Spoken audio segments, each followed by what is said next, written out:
رسول کائنات نے فرمایا، رب کریم فرماتے ہیں جب میرا بندہ ہاتھ اٹھاتا ہے نا تو مجھے حیا آتی ہے کہ میں خالی کیسے لوٹا دوں اس کے۔ اتنے بڑے بادشاہ کی بارگاہ میں، او بھائی لوگوں سے عزتیں تلاش کرتے ہو تو وہ کیا تمہیں عزت دیں گے؟ وہ تو کل اچھا کہتے ہیں پرسوں برا کہنے لگ جاتے ہیں۔ صحابہ نے عرض کیا یا رسول اللہ صلی اللہ تعالی وسلم ہمارا رب کہاں ہے؟ ہمارا نا اپنے رب کو دیکھنے کو جی چاہتا ہے۔ جب صحابہ نے یہ عرض کیا تو اللہ نے قرآن مجید نازل کیا، فرمایا وَإِذَا سَأَلَكَ عِبَادِي عَنِّي فَإِنِّي قَرِيبٌ۔ محبوب جب میرے بندے آپ کی بارگاہ میں آ کے میرے بارے میں پوچھیں نا تو ان سے کہہ دینا میں ان کے قریب ہی ہوں، قریب ہی ہوں۔ دلیل کیا ہے؟ بھائی اذا دان، یہ جب بھی مجھ سے دعا مانگیں گے میں ان کی دعاؤں کو قبول فرماؤں گا، میں ان کے قریب ہوں، میں ان کے قریب ہوں۔ یہ جب بھی دعا مانگیں گے نا میں قبول کروں گا، میں ان کے قریب ہوں۔ اللہ تبارک و تعالیٰ کے بندے اللہ سے محبت کرتے، رب کی بارگاہ میں جھکتے، اس کو اپنے دکھ سناتے، اس کے پیارے محبوب صلی اللہ تعالی علیہ وسلم کا وسیلہ لے کے اس کے حضور حاضر ہو جاتے۔ جب آپ کی توجہ اللہ کی جانب، میرے نبی پاک صلی اللہ تعالی علیہ وسلم نے فرمایا ہر چیز اپنے رب سے مانگ، ہر چیز مانگ، ہر چیز مانگ۔ یا رسول اللہ کیا کچھ؟ میرے محبوب نے فرمایا تیرے گھر میں نمک بھی ختم ہو جائے تو وہ بھی اپنے رب سے مانگا کر، تو مانگنا وہ تجھے دے گا، تو اس کی بارگاہ میں کشکول طلب دراز تو کرنا۔ اور ترمذی شریف میں عجیب لفظ ہیں، رسول کائنات نے فرمایا، رب کریم فرماتے ہیں جب میرا بندہ ہاتھ اٹھاتا ہے نا تو مجھے حیا آتی ہے کہ میں خالی کیسے لوٹا دوں اس کے۔ اتنے بڑے بادشاہ کی بارگاہ میں، او بھائی لوگوں سے عزتیں تلاش کرتے ہو تو وہ کیا تمہیں عزت دیں گے؟ وہ تو کل اچھا کہتے ہیں پرسوں برا کہنے لگ جاتے ہیں۔ لوگوں کے سامنے گڈ بک میں آنا چاہو گے تو وہ تو سویرے تمہارے بارے میں کچھ کہیں گے، شام کچھ اور کہیں گے۔ اپنی روحانی زندگی آباد کریں، اپنے مصلے کو وقت دیں، اور دنیا سے چھپ کر اس موبائل کو بند کر کے اور اپنے آپ سے بھی چھپ کے اور تنہا ہو کے چھپا کے سارا کچھ اپنے آنسو اپنے رب کی بارگاہ میں پیش کریں، اس کے حضور حاضری دیں۔ سنو نا ترمذی کی حدیث، اور اسے یاد رکھنا، نبی پاک علیہ السلام نے فرمایا اپنے دکھ لوگوں کے سامنے نہ بیان کرنا، سیٹھوں نوابوں کو نہ بتاتے پھرنا، دنیا داروں کے سامنے جا کے نہ رونا کہ میں تکلیف میں ہوں۔ فرمایا اگر دنیا داروں کو دکھ بتاؤ گے رب تمہیں کبھی غنی نہیں کرے گا، اور لوگ ہیں کہ الٹا مذاق اڑائیں گے۔ آپ کی جس سے بڑی پکی یاری ہے نا، پکی، وہ تب تک پکی ہے جب تک آپ نے 50,000 مانگا نہیں، اور جس وقت آپ نے کہہ دیا کہ میں مجبور ہوں میری مدد کر تو پھر ختم ہو گئی دوستی۔ لوگوں کی تعلقات آپ کے ساتھ تب تک ہیں جب تک آپ ان سے کوئی ضرورت وابستہ نہیں کرتے۔ کریم محبوب فرمانے لگے بندوں کے سامنے دکھ نہ بیان کرنا، اللہ تجھے کبھی غنی نہیں کرے گا۔ تو اپنے دکھ اپنے رب کو بتا، تو دعائیں مانگ، تو اس کی بارگاہ میں حاضر ہو، تو اس کے حضور عرض کر۔ فرمایا اپنے دکھ اپنے رب کو بتا، وہ جلدی کرے یا دیر سے کرے تجھے ساری دنیا سے بے نیاز کر دے گا، تجھے کسی کا محتاج نہیں رہنے دے گا۔ اپنے مصلے کو، اپنی دعاؤں، ایک بزرگ فرماتے ہیں میں نے دعا مانگنے کا طریقہ اپنی بیوی سے سیکھا۔ دعا مانگنے کا طریقہ اپنی، سیکھنے والے تو اپنے بچوں سے بھی سیکھ لیتے ہیں، سیکھنے والے تو ہر ایک سے سیکھتے ہیں۔ وہ کہتے ہیں میں نے دعا مانگنے کا سلیقہ اپنی بیوی سے سیکھا ہے۔ حضرت وہ کس طرح؟ فرمانے لگے میری بیوی نے نا مجھے کوئی کام بتایا، کچھ پیسوں کی ضرورت کے لیے کہا، تو میں نے اسے کہا کہ بھئی ابھی میرے پاس نہیں ہے، کچھ دنوں میں آتے ہیں تو میں دے دوں گا۔ عورتوں کی عادت ہوتی ہے وہ بار بار یاد کراتی ہیں، 2-4 دنوں کے بعد پھر اس نے کہا حضرت وہ میں نے کہا تھا کچھ پیسے، میں نے اسے کہا کہ ابھی میرے پاس نہیں ہے، کچھ دنوں میں ملتے ہیں تو میں تمہیں دے دوں گا۔ اس نے کچھ دنوں کے بعد پھر کہا حضور وہ میں نے کچھ پیسے کہے تھے۔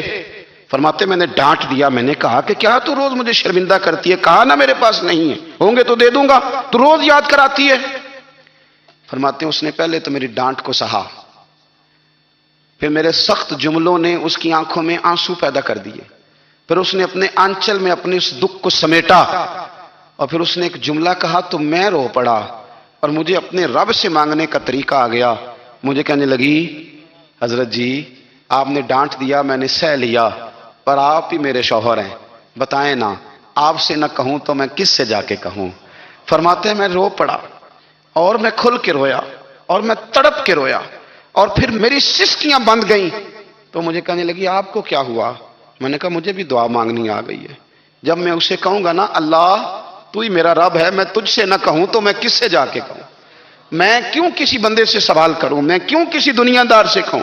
میں تیرے بندوں کا، نیک بندوں کا وسیلہ لے کے، تیرے محبوب کی غلامی لے کے تیری بارگاہ میں آیا، تجھ سے نہ مانگوں تو کس سے مانگوں؟ سمجھ آ گئی ہے؟ جب میں اس رنگ میں مانگوں گا تو میرا رب میرے اوپر بڑا ہی فضل فرمائے گا، وہ میرے اوپر بڑی رحمت کرے گا، وہ میرے لیے آسانیاں کرے گا۔ عزیز دوستو، ہم اس طرح کرنے لگ گئے ہیں کہ ہم نے نا اپنے تعلقات پر اعتماد کرنا شروع کر دیا ہے۔ میرے تعلقات بہت ہیں۔ ہم نے اپنی دولت پر اعتماد کرنا شروع کر دیا ہے، میرے پاس دولت بہت ہے۔ ہم نے اپنے علم پر، اپنی شہرت پر اعتماد کرنا شروع کر دیا ہے کہ میرے پاس فلاں چیز بہت ہے۔ یاد رکھنا، جب بے نیاز اپنی صفت بے نیازی دکھاتا ہے تو بڑی بڑی دولتوں والے مجبور نظر آتے ہیں۔ بھائیو، جب انسان کا رشتہ اپنے مالک کے ساتھ ہوتا ہے پھر تو غم بھی کچھ نہیں کہتے، پریشانیاں بھی کچھ نہیں کہتی، پھر تو زندگی صبر والی، پھر تو زندگی توکل والی، پھر تو زندگی بھروسے والی، پھر انسان اپنے آپ کو رسوا نہیں کرتا، دنیا داروں سے امیدیں اس کی ختم ہو جاتی، امیدیں اللہ رسول سے لگا لیتا ہے، مضبوط ہو جاتا ہے، مضبوط، طاقتور ہو جاتا ہے، خوددار ہو جاتا ہے، باوقار باعزت ہو جاتا ہے۔ حضرت بہلول دانا رحمت اللہ علیہ بیٹھے تھے تو ہارون رشید حج کر کے آ رہا تھا، تو رستے میں حضرت شیخ سے ملاقات ہو گئی تو السلام علیکم کے بعد کہنے لگا، حضور کوئی حکم ہو تو بتائیے گا۔ تو حضرت بہلول دانا فرمانے لگے، تیرا رب کون ہے؟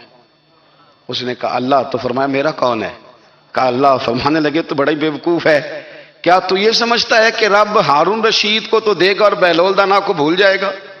تیرا بھی وہی رب ہے، میرا بھی وہی رب ہے۔ اس نے اگر تجھے دے کے آزمایا ہے تو ہو سکتا ہے مجھے نہ دے کے آزما رہا ہو۔ جب اس کی حکمت کے تقاضے ہوں گے تو عطا کرے گا اور دے گا، تو جا اپنا کام کر۔ بھائی، اپنی روحانی زندگی، اپنی عبادات، اپنے وظائف، اپنے روزمرہ کے معاملات، اپنی دعائیں، اپنا استغفار، دیکھو کوئی مشکل کام تو نہیں، 2 رکوع ہیں سورہ واقعہ کی اگر رات کو پڑھ لی جائے تو۔ میں کس طرح یہ بات بیان کروں کہ تعویذ بانٹنا آسان ہے اور وظیفہ بتانا مشکل ہے؟ سارا دن تعویذ بانٹیں تو لوگ لینے کو تیار ہیں، اور اگر آپ وظیفہ بتائیں تو کہتے ہیں تو مشکل کام ہے۔ او خدا کے بندے، اگر آپ کا تعلق قرآن پاک کے ساتھ مضبوط ہو، قرآن پاک کے ساتھ اگر آپ کا رشتہ ہو، لوگ سفارشیں ڈھونڈتے ہیں نا دنیا میں، کوئی تعلق مل جائے تو میرا کام ہو جائے۔ دنیا میں اتنا مشکل معاملہ ہے، آخرت میں مجھے بتائیے گا کتنا مشکل معاملہ ہوگا۔ میرے نبی پاک صلی اللہ تعالی علیہ وسلم نے فرمایا، جو لوگ سورہ ملک پڑھا کرتے تھے نا، سورہ ملک، یہ سورت ملک قیامت میں ان کی سفارش کرے گی، اور اس طرح کرے گی کہ کہے گی اے اللہ یہاں اس بندے کو جنت میں داخل کر دے یا مجھے قرآن پاک سے علیحدہ کر دے۔ تو رب فرمائے گا جا اس کا دامن تھام کے اسے جنت تک پہنچایا۔ آپ بات کو سمجھیں، جب آپ کے تعلقات اپنے معاملات کے ساتھ مضبوط ہوں گے، یہ نبی کریم نے وعدہ کیا ہے کہ تو سورت واقعہ پڑھ، تیرے گھر میں فاقہ نہیں آئے گا۔ حضرت عبداللہ ابن مسعود رضی اللہ تعالیٰ عنہ بیمار تھے تو حضرت عثمان غنی رضی اللہ تعالیٰ عنہ تیمارداری کے لیے تشریف لے گئے اور جا کر کے کہا کہ آپ بڑے بیمار ہیں، آپ کی بیٹیاں زیادہ ہیں، میں چاہتا ہوں کہ خزانے میں سے کچھ مدد کروں۔ تو سیدنا عبداللہ ابن مسعود رضی اللہ تعالیٰ عنہ اٹھ کے بیٹھ گئے اور کہنے لگے، امیر المومنین، اللہ آپ کو میری طرف سے، میری بیٹیوں کی طرف سے بہتر صلہ دے، میری بیٹیوں کو کسی خزانے کی ضرورت نہیں، میں نے انہیں خزانہ دے دیا ہے۔ کہا جناب آپ نے کون سا خزانہ دیا ہے، میں آپ کے مالی معاملات کو جانتا ہوں۔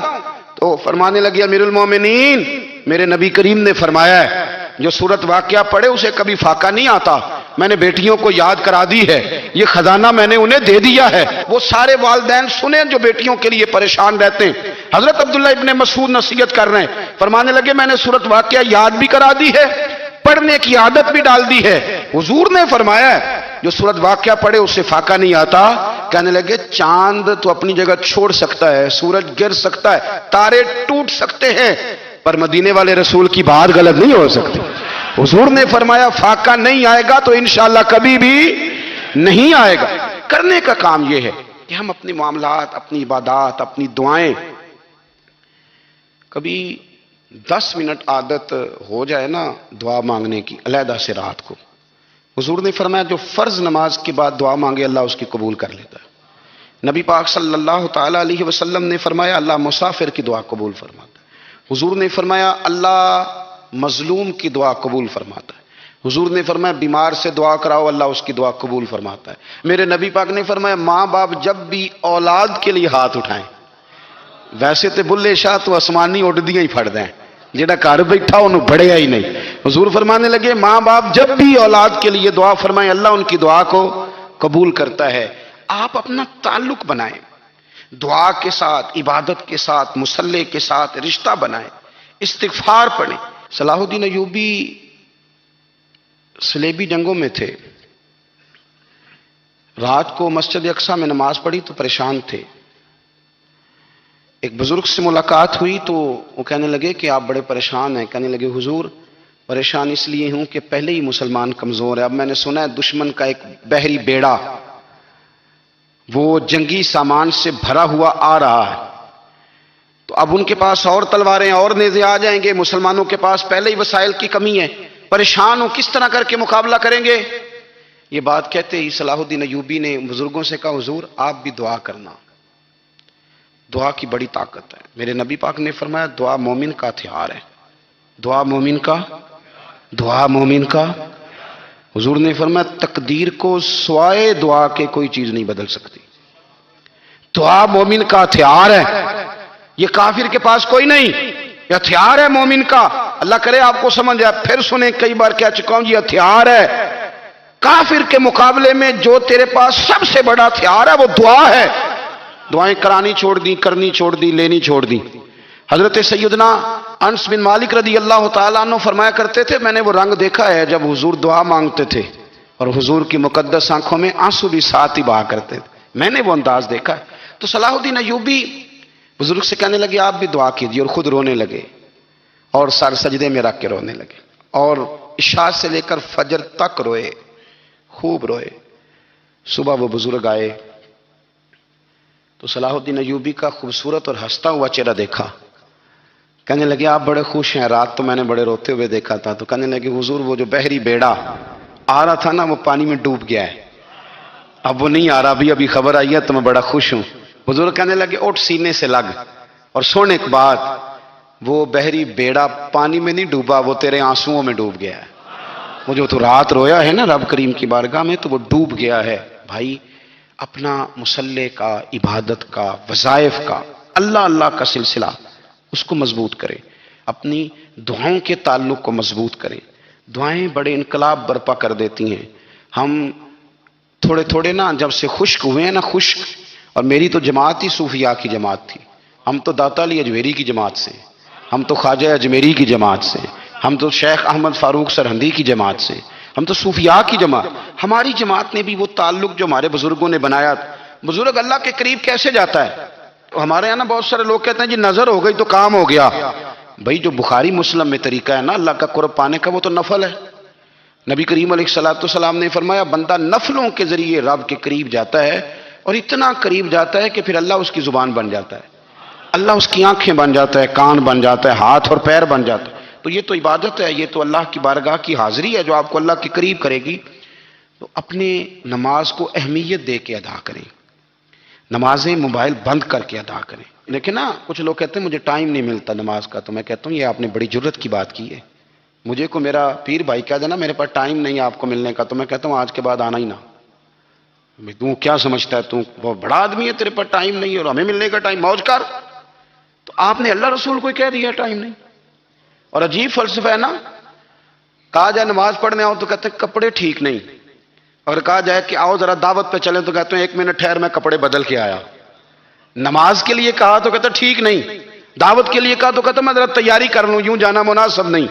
یہ معاملہ ٹھیک نہیں۔ رب تو فرماتا ہے کہ جب تم مسجد میں آ تو زینت اختیار کر کے آ، خوب ذوق سے دعا مانگے، خوب شوق سے نماز پڑھیں۔ تو جنید بغدادی رحمت اللہ تعالی علیہ وہ دریا کنارے کھڑے تھے تو آپ دریا کے اندر پیر رکھا آگے جانے کے لیے، یہ اعلیٰ حضرت نے لکھا ہے واقعہ ملفوظات شریف میں۔ دریا پار کرنے کے لیے پیر رکھا تو ایک شخص کہنے لگا حضور مجھے بھی ساتھ لے لیں۔ آپ نے فرمایا میں دریا پار کروں گا تو اس طرح کرنا میرا کرتا پکڑ لے اور یا جنید کہنا شروع کر دے، یا جنید یا جنید۔ اس پہ فتویٰ بھی لگ جاتا ہے پر کیا کرے، اب مسئلہ تو صحیح ہے نا۔ تو پیر میرا پیچھے سے کرتا پکڑ لے اور یا جنید کہہ، وہ کہتا ہے پیر رکھا نا حضرت نے پانی میں تو میں بھی پیچھے۔ تو حضرت جنید بغدادی کیا کہتے ہیں یا رحمان یا اللہ، یا رحمان یا اللہ، وہ خود یہ پڑھ رہے ہیں اور مجھے لگایا یا جنید پہ۔ کہتے ہیں دریا میں وہ بھی چلنے لگے تو میں بھی، یوں لگا جیسے پکے فرش پہ چل رہے ہیں۔ کہتے ہیں تھوڑا سا گزرا تو میں نے کہا بابا خود یا رحمان یا اللہ کہہ رہا ہے اور مجھے یا جنید پہ لگایا ہوا ہے، تو چلو میں بھی یا رحمان یا اللہ پڑھتا ہوں۔ کہتے ہیں میں نے یا رحمان یا اللہ کہا تو میں ڈوبنے لگ گیا، دریا میں ڈوبنے لگا۔ تو حضرت فرمانے لگے تجھے کہا نا یا جنید کہہ، کہتے پھر یا جنید کا تو پھر اوپر آ گیا۔ تھوڑا اور جا کے اب شیطان باز تو آتا نہیں، الذی یوسوس فی صدور الناس، یہ جاتا تو دل تک ہے نا، باز تو آتا نہیں۔ دن میں 36 دفعہ تو مشورہ دیتا ہے کہ سیدھی سیدھی نماز پڑھو، یہ کس چکر میں لگ گئے، روز تو تقریر کرتا ہے۔ کہتا پھر دل میں وسوس آیا تو پھر میں نے جا کے کہا کہ یہ مجھے خود یا رحمان یا اللہ اور میں یا جنید، پھر میں نے کہا یا رحمان یا اللہ تو پھر ڈوبنے لگا۔ کہتے ہیں بابے نے پکڑ کے نکالا، کہا چپ کر کے یا جنید کہہ اگر پار جانا ہے تو، یا جنید کہہ۔ کہتے کنارہ آ گیا تو میرے دل میں خود ہی تھی، وسوسہ تھا کہ بابا تو یا رحمان یا اللہ کہے تو ترے، میں کہوں تو ڈوبے، میرے دل میں وسوسہ تھا۔ اللہ والے ادھار تو رکھتے ہی نہیں نا، جو بات دل میں آتی ہے وہ بیان پہلے کر دیتے ہیں، ادھار تو ہے ہی نہیں ان کے ہاں۔ وہ تو کہتے ہیں تجھے بولنے کی گنجائش ہی نہیں دیں گے، تیرے سوال دل میں ہوگا جواب ہماری زبان پہ ہوگا، یہ تو چکر ہی نہیں نا، بالکل کوئی کھاتا ہی نہیں۔ رب کریم کا بندہ تو بات ہی وہ کرتا ہے جو کو دل میں لے کے آتا ہے۔ فرماتے ہیں جیسے ہی میرے دل میں یہ وسوسہ تھا، حضرت جنید بغدادی رحمت اللہ تعالی علیہ باہر نکل گئے تو پلٹ کے میری طرف دیکھا اور مسکرا کے فرمانے لگے بیٹا جنید تک تو پہنچ لے، اللہ تو ابھی بڑی دور ہے، ابھی جنید تک تو پہنچ جا، ابھی تو جنید تک نہیں پہنچا، ابھی تو میرے تک تو پہنچ جا، اللہ تو ابھی بڑی دور ہے، تو ڈائریکٹ ہی وہاں تک جانے لگا ہے، شروع تو ہو ابھی۔ تو یہاں لوگ سیدھا ہی آ کے کہتے ہیں زیارت کرنی ہے۔ مجھے ایک صاحب کہنے لگے جی میں نے ایک پیر صاحب کے بارے میں سنا ہے ان کی بیعت ہوتے ہی بندے کو نبی پاک کا دیدار ہو جاتا ہے۔ میں نے کہا ٹھہر جا ذرا، اس کو بھی کہہ بریک پہ پیر رکھے، بیعت کرتے ہی دیدار ہو جاتا ہے، یہ کوئی لوٹ سیل ہے؟ زندگی گزر جاتی ہے انسان کی، مر جاتا ہے، اور جس کو حضور کا دیدار ہو پھر بچ جائے، پھر قائم رہے، پھر اس کی زندگی نہ بدلے، پھر اس کا دنیا سے کوئی تعلق رہ جائے۔ یہ پوچھ ابو بکر صدیق سے جنہیں دیدار ہوا تھا، جب دیدار ہوا تو یار رہا ہے، باقی کوئی شے بھی نہیں رہی، پھر محبوب رہے اور کچھ بھی نہیں بچتا۔ تو وہ کس طرح کا ہے جو دیدار بھی کراتا ہے اور پھر کہتا جاؤ دکان بھی کھول لو جا کے؟ یہ کیسی بات ہے؟ وہ ایک منزل ہے، وہ اپنی جگہ پہ آ کے آتی ہے، اور یہی بہتر ہے کہ پردوں میں وہ پردہ پوش رہے، وہ اگر پردے اٹھا دے تو کسے ہوش رہے، پھر مشکل ہو جاتا ہے معاملہ، مشکل ہو جاتا ہے۔ تو بھائی یاد رکھیں، قربانی دینا سیکھیں، اثار کرنا سیکھیں اور صفر سے شروع کریں۔ زندگی میں ہم لینے کے چکر میں پڑ جاتے ہیں تو نقصان اٹھاتے ہیں۔ عقل کے گھوڑے کم دوڑائیں، محبت کے ساتھ عمل زیادہ کریں، دماغ کا استعمال کم کریں اور عمل زیادہ کریں، زیادہ عمل کریں، ورنہ شیطان تو نماز بھی نہیں پڑھنے دے گا، وہ تو کہے گا کہ جناب چلو ٹھیک ہے اللہ نے معاف ہی کر دینا ہے نا، وہ تو کچھ بھی نہیں کرنے دے گا۔ دماغ کا استعمال کم کریں اور عمل زیادہ کریں، جد و جہد زیادہ کریں، اظہار کریں، قربانی کریں، اپنی زندگی میں کریں، کسی کے لیے کچھ اظہار کریں، کسی کو کچھ دیں۔ یہ جو ہم اولاد کے لیے قربانی دیتے ہیں نا، تو یہ قربانی نہیں ہوتی، یہ لالچ ہوتا ہے، یہ سودا ہے، پتہ ہے آپ کو، یہ سودا ہے۔ ہم بچپن میں ان کی خدمت کریں گے، یہ بڑھاپے میں ہماری خدمت کریں گے، تو یہ تو تجارت ہے، یہ کوئی اصول نہیں۔ میرے بچے بڑے ہو گئے تو مجھے خیر صلاح، یہ تجارت ہے بھائی، یہ تجارت ہے، یہ قربانی نہیں، تو تجارت ہے۔ یہ آپ جو کر رہے ہیں یہ تو کمیٹی ڈال رہے ہیں آپ، اور چونکہ نیت یہ ہوتی ہے خدمت کی، تو پھر نصیب والوں کو خدمت ملتی ہے، قسمت والوں کو ملتی ہے، ورنہ بچے کہتے ہیں ابا جی ٹھیک ہے آپ